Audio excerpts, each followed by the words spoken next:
Ufunuo 6 mstari wa kwanza hadi wa pili. Kisha nikaona napo mwana kondoo alipofungua moja ya zile muhuri 7, nikasikia moja wa wale wenye uhai 4 akisema kwa sauti ya ngurumo, njoo. Nikaona natazama farasi mweupe, na yeye aliyempanda na uta akapewa taji, naye akatoka aje akishinda tena apate kushinda. Asante rafiki yetu mwema, tunakuja mbele zako kwa wakati huu tukinyenyekea mbele zako, tukiwa na wingi wa shukrani kutoka kwako. Pokea sifa, utukufu, heshima, utajiri na uweza ni wako milele zote. Jina lako liweze kuhimidiwa. Tunakuja mbele zako Baba, tukiomba Roho wako Mtakatifu akae katika mioyo yetu, akaweza kutufundisha ili somo zuri la muhuri wa kwanza. Baba, ili somo likalete mguso wa pekee kwa watoto wako, ili Baba wanapojiandaa kwa ajili ya ujio wa Yesu mara pili waweze kujiandaa vyema wakikutazamia wewe, ili somo likalete badiliko kubwa. Asante kwa kuwa Baba umesikia na Roho wako yupo tayari katika mioyo yetu akinena nasi kupitia jina la Yesu Kristo. Amen. Mpendwa wa msikilizaji, Yesu anayewakilishwa kama mwana kondoo anaanza kufungua muhuri katika kitabu hiki cha Ufunuo 6 mstari wa kwanza hadi wa pili. Anafungua muhuri wa kwanza. Kila muhuri, mpendwa, unaonyesha matukio yatakayotokea katika historia ya kanisa. Katika kitabu cha Ufunuo sura 6, mihuri ina maana ya sehemu zilizofungwa za kitabu ambacho Yesu Kristo peke yake ndiyo ambaye amestahili kukifungua. Na hii tuliona katika Ufunuo 5. Kufunguliwa kwa kila muhuri kunaonyesha hatua fulani katika historia ya ulimwengu na kanisa, pamoja na hukumu na matukio ya kiroho yanayoendelea. Maana ya muhuri kwa ujumla, mihuri ni ishara ya siri zilizofichwa ambazo Mungu anazifunua hatua kwa hatua. Kila muhuri unapoondolewa, tukio au kipindi fulani kinafunuliwa. Inaonyesha pia mpango wa Mungu wa wokovu na hukumu ukifunguliwa mbele ya wanadamu. Mpendwa wa msikilizaji, maana kuu ya kiroho ya muhuri kwa mujibu wa Biblia na pia tafsiri nyingine za Kikristo ikiwemo mtazamo wa SDA Bible Commentary, anasema kwamba mihuri inaonyesha historia ya kanisa tangu mwanzo hadi mwisho wa dunia. Inaonyesha mapambano kati ya ukweli na uongo, na inaelekeza mwisho wake kwenye kurudi kwa Kristo na hukumu ya mwisho. Na muhuri, mpendwa, katika Ufunuo 6 ni hatua za kufunuliwa kwa historia ya kiroho ya dunia na kanisa, zinazoonyesha ushindi, zinazoonyesha mateso, zinazoonyesha kupotoshwa kwa ukweli na mwisho wa hukumu ya Mungu. Namba 7, mpendwa, ina maana ukamilifu. Hivyo mihuri 7 inaonyesha historia kamili ya kanisa tangu mwanzo wa Ukristo hadi kurudi kwa Kristo. Muhuri wa kwanza ambao tunaona kwamba kulikuwa kuna farasi mweupe. Yohana anaona farasi mweupe na mpanda farasi ana upinde, ana taji, upinde au uta. Na huyu anaenda kushinda na akaendelea kushinda zaidi. Tafsiri yake kwa lugha nyepesi ni kwamba farasi mweupe au rangi nyeupe inaashiria usafi wa imani, inaashiria ukweli safi wa Injili. Hii inaonyesha kipindi cha mwanzo cha kanisa ambapo mafundisho yalikuwa safi. Pero msikilizaji, anaposema mpanda farasi anawakilisha Yesu Kristo mwenyewe, au mpanda farasi kwa maana nyingine inawakilisha kazi ya Injili, au mpanda farasi pia inaweza kumaanisha wahubiri wa kwanza wa Injili. Na uta ama upinde ni alama ya nguvu ya kushinda. Injili ilienea kwa kasi, mpendwa. Injili ilienea kwa nguvu hata bila vita ya silaha.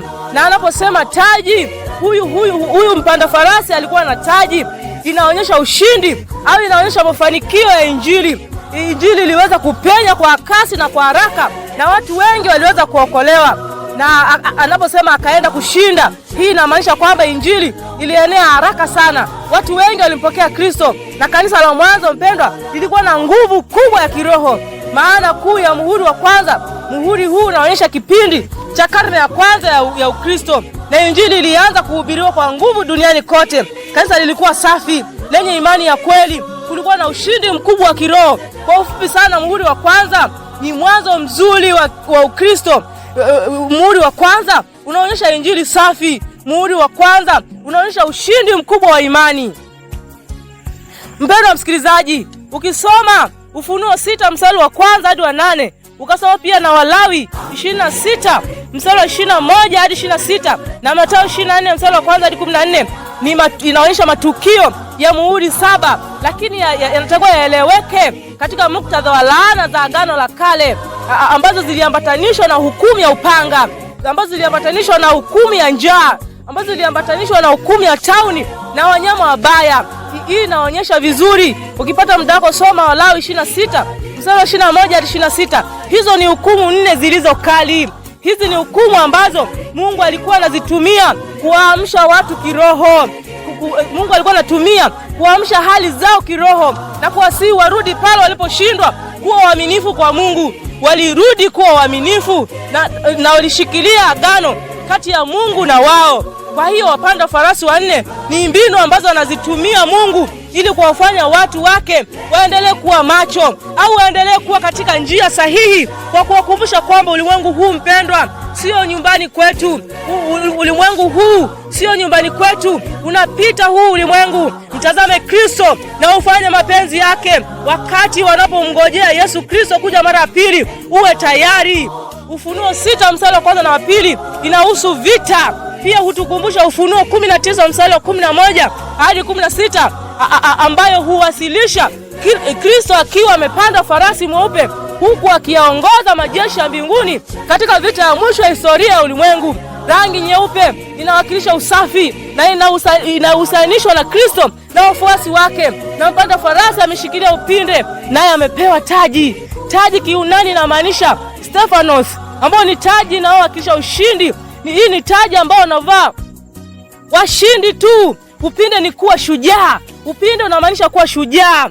Na huyu mpanda farasi alikuwa anasonga mbele na kushinda zaidi. Haleluya. Muhuri wa kwanza mpendwa huashiria tukio la kuenea kwa Injili lililoanza kwa nguvu wakati wa Pentekoste, ambalo Kristo lilitumia kupanua ufalme wake. Palikuwa na bado sasa hivi kuna maeneo mengi ya kushinda watu wengi ili waweze kuvuta kwa Kristo. Tunataka tushinde zaidi, tunataka tupeleke Injili ili Yesu atakapokuja watu waweze kushinda, waweze kukaa maisha mazuri pasipokuwa na mateso, waweze kukaa maisha mazuri pasipokuwa na magonjwa. Sasa twendeni, tuamke, tukahubiri Injili, kwani Yesu anakuja. Matukio yanaonyesha kwamba Yesu anakuja. Twendeni tukaitangaze Injili kwa mataifa waweze kumjua Bwana Yesu Kristo. Kiunabii farasi mweupe kama ilivyosema anawakilisha usafi wa Injili bila kuchanganya na uongo. Kipindi kile cha kanisa la awali, Injili ilipenya bila kuwa na mafundisho ya uongo. Injili ilipenya ikiwa na usafi wake.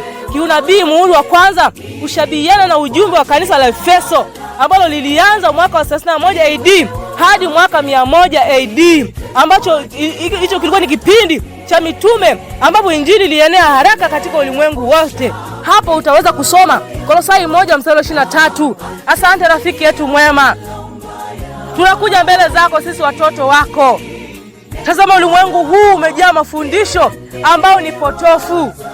Tusaidie sisi watoto wako tukaieneze Injili ambayo ni safi, wakwenda kuwahubiria watu, wakwenda kufundisha watu mafundisho ya kweli ambao sio uongo. Ni sisi nasi wakati mwingine tumelala. Tuamshe sasa kiroho, tukatangaze Injili ili uweze kuenea kwa kasi, ili Baba uweze kuja duniani kwa haraka sana, maana dunia hii tunapokaa sio kwetu. Tupatie ujasiri wa kuhubiri neno, tupatie mbinu mbalimbali za kuweza kuwafikia watu. Asante rafiki yetu mwema, kwa kuwa Baba katika somo hili tumeweza kugundua kwamba wewe ni mshindi, nawe ni mshindi siku zote. Tusaidie nasi tuweze kuwa washindi, tukiendelea kushinda katika habari ya kueneza neno lako. Asante kwa kuwa umetenda na umejibu, na naamini kwamba utatulinda na kutuongoza kupitia jina lenye nguvu, jina la Yesu Kristo. Amen.